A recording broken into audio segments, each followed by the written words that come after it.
दोस्तों, स्वागत है आपका हमारे YouTube चैनल जिसका नाम है खोटा सीखे इंडिया। ठीक है दोस्तों, आज जो हम लोग वीडियो बना रहे हैं ये वीडियो बहुत ही इंपॉर्टेंट है जेएसएससी के लिए, जेएसएससी सीजीएल के लिए दोस्तों।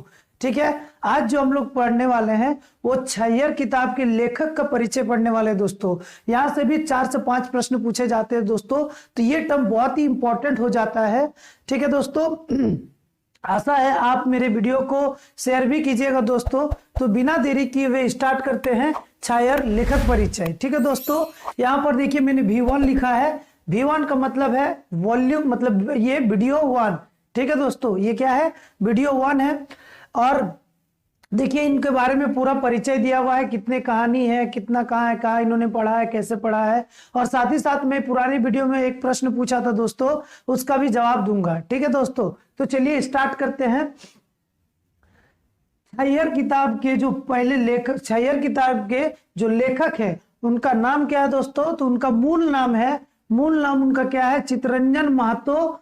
चित्तरंजन महतो। ठीक है दोस्तों, इनका मूल नाम क्या है, चित्तरंजन महतो। और इन्हें उपनाम, यानी इनको किस नाम, मतलब ये एक उपनाम मिला है साहित्यिक में, इनको एक उपनाम मिला है, उनका नाम क्या है, चित्रा। ठीक है, तो इनका साहित्यिक जो पूरा नाम क्या होता है, किस नाम से ये पूरे जाने जाते हैं, वो पुरस्कार, उनका पूरा नाम है चित्तरंजन महतो चित्रा। ठीक है दोस्तों, चित्तरंजन महतो चित्रा। ठीक है, अब देखिए दोस्तों यहाँ पर क्या है, जन्म, इनका जन्म कब हुआ है वो देखना है। तो इनका जन्म हुआ था 1946 में, यानी 1946 में जितिया पर्व के दिन।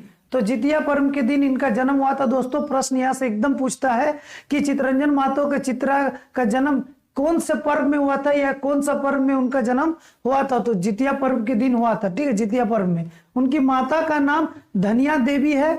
ठीक है दोस्तों, और पिता का नाम घनेनाथ महतो। और इनका पेशा क्या था दोस्तों, इनका पेशा था किसान। ठीक है, चित्तरंजन महतो चित्रा जी के पिता घनेनाथ महतो, उनका पेशा था किसान।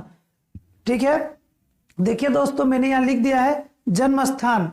ठीक है, इनका जन्म स्थान, और ये अस्थाई यही से है, मतलब ये यहाँ से है भी और इनका जन्म स्थान भी है। कहने का क्या दोस्तों, बहुत लोग अलग जगह जन्म लेते हैं और अलग जगह जाके बस जाते हैं, लेकिन इनका जन्म स्थान और इनका अस्थाई वही के हैं ये। तो ग्राम और पोस्ट इनका कहाँ था, लारी।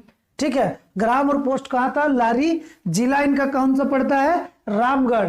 कहाँ पे, झारखंड में। ठीक है दोस्तों, रामगढ़ झारखंड।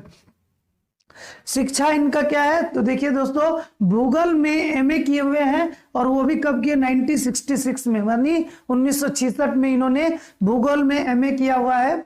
ठीक है, और ये पेशा क्या है, हाई स्कूल शिक्षक। ठीक है, इनका पेशा क्या था, हाई स्कूल शिक्षक। वो भी विभिन्न विद्यालय में, बहुत अलग अलग विद्यालय, बहुत अलग अलग हाई स्कूल में ये शिक्षक के पद पर रहे हैं। ठीक है दोस्तों, 1996 में ये एमए किए थे, कौन सा सब्जेक्ट पर, भूगोल पर। ठीक है, विशेष, ये किस बात के लिए विशेष जाने जाते हैं उनके बारे में देखिए दोस्तों। रांची विश्वविद्यालय के जनजातीय एवं क्षेत्रीय भाषा विभाग में खोटा प्रधानाध्यापक के रूप में। ठीक है, तो रांची विश्वविद्यालय जनजातीय एवं क्षेत्रीय भाषा में वो खोटा के प्राध्यापक के रूप में अध्यापन। ठीक है, तो वो खोटा के रूप में अध्यापन करते थे, अध्ययन करते थे, पढ़ाई करते थे।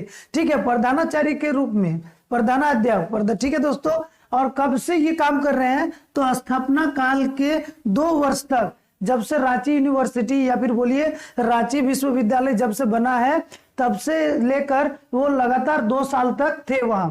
कौन, चित्तरंजन महतो चित्रा। ठीक है, और वहां के खोटा प्रधानाध्यापक के रूप में अध्यापन किया। बहुत ही इंपॉर्टेंट है दोस्तों, सीधा 5 से 6 प्रश्न बनता है यहाँ से। चित्तरंजन महतो चित्रा से रिलेटेड सभी, देखिए जितना भी परिचय है, लेखक परिचय हो या कवि परिचय हो, सभी से कम 2, 3, 4, मतलब 5 प्रश्न तो कहीं नहीं जाता दोस्तों, एकदम पूछना ही पूछना है। और क्योंकि इस बार हम लोग का कोटा का सिलेबस घट गया है, तो हम लोग कोटा में ये सब भी बहुत इंपॉर्टेंट और हो जाता है, क्योंकि कवि का, लेखक का परिचय पूछना ही पूछना है। हाँ, किसी भाई ने कमेंट किए थे कि सर कोटा का सिलेबस नहीं, मतलब घटाने के रूप में आप कुछ बोलिए, आंदोलन कीजिए, ऐसा सब कुछ।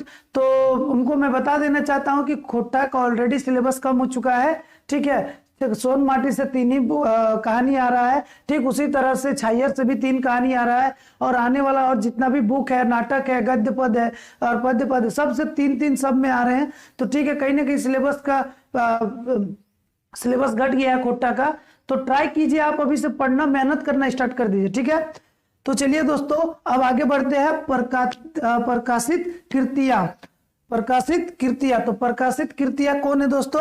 तो इनकी क्या क्या है जो इन्होंने लिखा है? तो सबसे पहले लिखा है इन्होंने जो बहुत ही फेमस है वो है जिनगी टॉ, जिनगी टॉ, और ये क्या है? खोट्टा उपन्यास है। ठीक है दोस्तों, ये खोट्टा उपन्यास है। फिर लिखा है छायर, छायर लिखे हैं जो हम लोग पढ़ेंगे अभी अगला वीडियो में, छायर स्टार्ट हो जाएगा कहानी के साथ।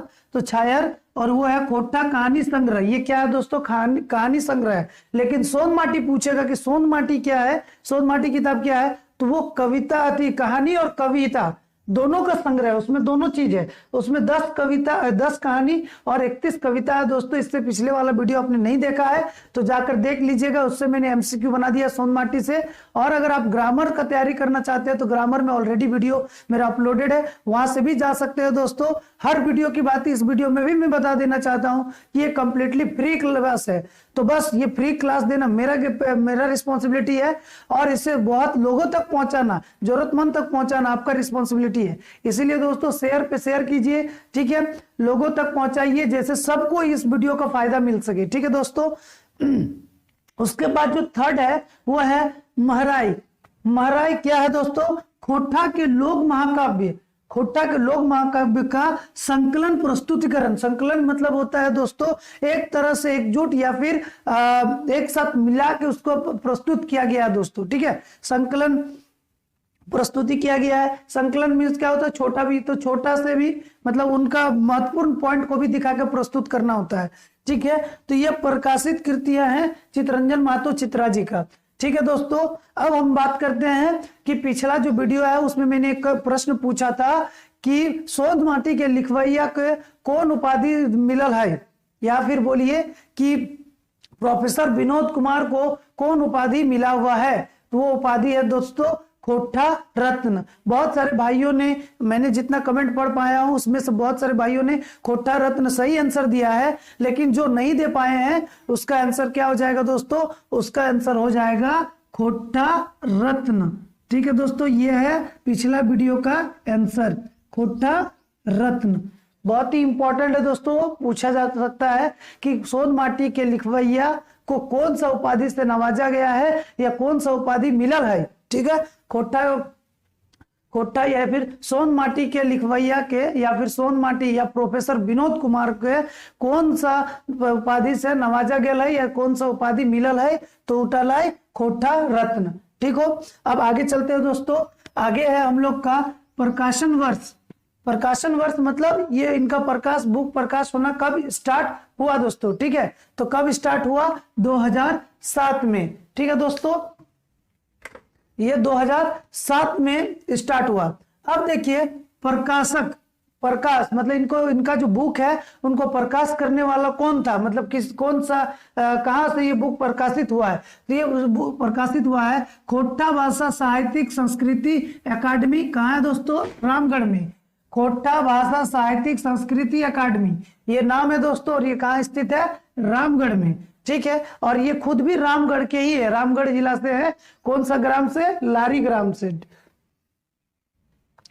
खोट्टा कहानी की संख्या, मतलब कहानी की संख्या कितनी है दोस्तों? 10। ये बात याद रखिएगा दोस्तों कि खोट्टा कहानी कितना है? 10। सोन माटी में भी कहानी कितना था दोस्तों? 10। तो ये बात याद रखना है। और कहानियों के नाम, मैंने कहानियों के नाम लिख दिया है। इसमें से एसएससी सीजीएल 2021 वाला में आएगा दोस्तों 3 ही, लेकिन क्योंकि ये लेखक परिचय में है तो ये पूछ सकता है कभी कभी कि छायर के जो लिखवैया है उन्होंने 7वें नंबर पे, या छायर किताब में 7 नंबर है कौन कहानी टा है, या 8 नंबर है कौन कहानी टा है, या फिर 3 नंबर है कौन कहानी टा है। तो कहानी का संख्या नंबर पूछ सकता है दोस्तों, लेकिन ये तीनों के बारे में हम लोग पढ़ेंगे। मतलब ये सब के में जो इंपॉर्टेंट था जो जेएसएससी के लिए आने वाला है उसको तो हम लोग पढ़ेंगे ही, लेकिन उसके साथ साथ इसका जो क्रमबद्ध है वो भी याद रखिएगा दोस्तों। क्रमवाइज कहानी को अपना याद रखना है, लेकिन हम लोग को जो इस बार जेएसएससी में आने वाला है उसको डिटेल से पढ़ना है। ठीक है दोस्तों, बाकी का नाम याद रख लेना कि कौन कहानी किस क्रम में आता है, कितना नंबर पे आता है। ठीक है दोस्तों, तो कहानी के नाम कुछ इस प्रकार है। पहला जो कहानी है दोस्तों उसी का नाम है छायर। छायर का मतलब होता है दोस्तों छाया। ठीक है, और ये बहुत इंपॉर्टेंट है, ये आ रहा है आपका जेएसएससी सीजीएल में। ठीक है दोस्तों, जेएसएससी सीजीएल में ये आ रहा है। ठीक है, ये है सिलेबस में। दूसरा है दोस्तों बोनेक लॉर। बोनेक मतलब होता है जंगल, और बोनेक मतलब होता है वन का या वन के, और लॉर मतलब होता है आंसू। ये भी दोस्तों आपका जेएसएससी सीजीएल में आ रहा है। ठीक है, और तीसरा है हम कैसे जियब, मतलब हम कैसे जिएंगे, इस पे है तीसरा कहानी, और ये भी आपका जेएसएससी के लिए बहुत ही इंपॉर्टेंट है। ये तीनों कहानी दोस्तों आपका जेएसएससी सीजीएल में आ रहा है। बाकी ये जो है इसका क्रमबद्ध को याद रख लेना है। मैं 1 बाय 1 फटाफट बता देता हूं। वो चौथा नंबर पे है बाबू एगो कहानी कह दे, यदि बुबा एगो कहानी कह दे, एगो कहानी बोल दीजिए। गुरुजी फिकिर, फिकिर मतलब होता है चिंता, गुरुजी मतलब होता है शिक्षक। ठीक है, तो गुरुजी के मतलब जो है क्या है, चिंता है। समय कटवा ताश खेला, तो समय काटने के लिए क्या होता है, ताश खेलना, ये भी एक कहानी है जो छठा नंबर पे आता है। सातवां है सांस्कृतिक झगड़ा। सांस्कृतिक का झगड़ा मतलब सांस्कृतिक का झगड़ा है दोस्तों, झगड़ा है। झगड़ा असल में ये फाइट मतलब फिजिकल नहीं है, फाइट फिजिकल बोले तो दोस्तों हाथा मुकामुकी नहीं है।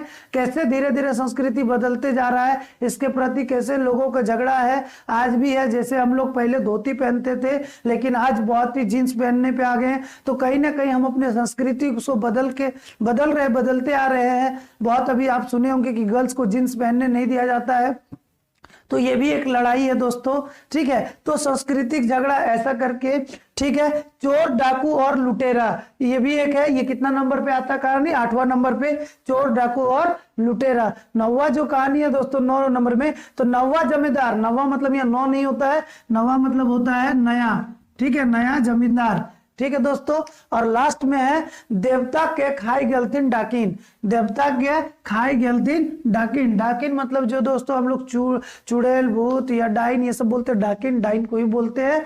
तो देवता के खाई गलतीन डाकिन, ये है 10वां कहानी छायर किताब का। तो दोस्तों वीडियो इतना ही है, बहुत अच्छा। अगर आपको अच्छा लगा है तो प्लीज शेयर कीजिएगा दोस्तों, लाइक कीजिए, दोस्तों में शेयर कीजिए। और फिर मैं एक बार रिपीट कर देना चाहता हूं कि ये कंप्लीटली फ्री क्लास है दोस्तों, कंप्लीटली फ्री क्लास। आपको कहीं भी 1 रुपया भी नहीं देना। 1 रुपया बहुत है, 50 पैसा 25 पैसा तक नहीं देना दोस्तों। ठीक है, कहीं कोई पैसा नहीं देना है। सिंपल सा आप वीडियो में आइए, प्लेलिस्ट में आइए, आप ये वीडियो को देख सकते हैं। सोन माटी का मैंने ऑलरेडी पूरा किताब पढ़ा दिया था, तब सिलेबस चेंज नहीं हुआ था दोस्तों, लेकिन उसमें से जो इंपॉर्टेंट 3 कहानी है आप उसको भी जाकर देख सकते हैं। ठीक है, बीच बीच में मैं सोन माटी किताब का तीनों एमसीक्यू लाते रहूंगा, तीनों चैप्टर का, जिसमें से है उबार, हुब और ओदिदा। ठीक है, ये 3 कहानी दोस्तों जो आपका जेएसएससी सीजीएल में आ रहा है, इसका भी मैं एमसीक्यू लाऊंगा। और इंट्रो क्लास, ये भी दोस्तों छायर का इंट्रो क्लास है, लेखक का परिचय है, तो इस पे भी एमसीक्यू आएगा।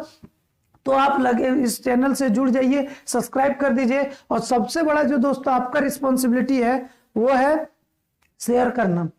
लाइक कीजिए मत कीजिए कोई दोस्तों बात नहीं है, सब्सक्राइब कीजिए मत कीजिए ये भी कोई बड़ा बात नहीं है दोस्तों, लेकिन आपको अगर मेरा वीडियो अगर डेली अप टू डेट चाहिए तो प्लीज सब्सक्राइब कर दीजिएगा। लेकिन इससे भी ज्यादा मैं आपसे ज्यादा रिक्वेस्ट कर रहा हूं कि कृपया करके शेयर कीजिए दोस्तों। मेरा वीडियो बनाने का सिंपल सा मकसद है कि सब बच्चा, गरीब बच्चा पे जो बेचारे लोग सब्सक्रिप्शन नहीं ले पाते हैं उन लोग को पहुंचे, यही मेरा मकसद है दोस्तों। इसीलिए अपना रिस्पॉन्सिबिलिटी को निभाइए, सब्सक्राइब कीजिए। Thank you.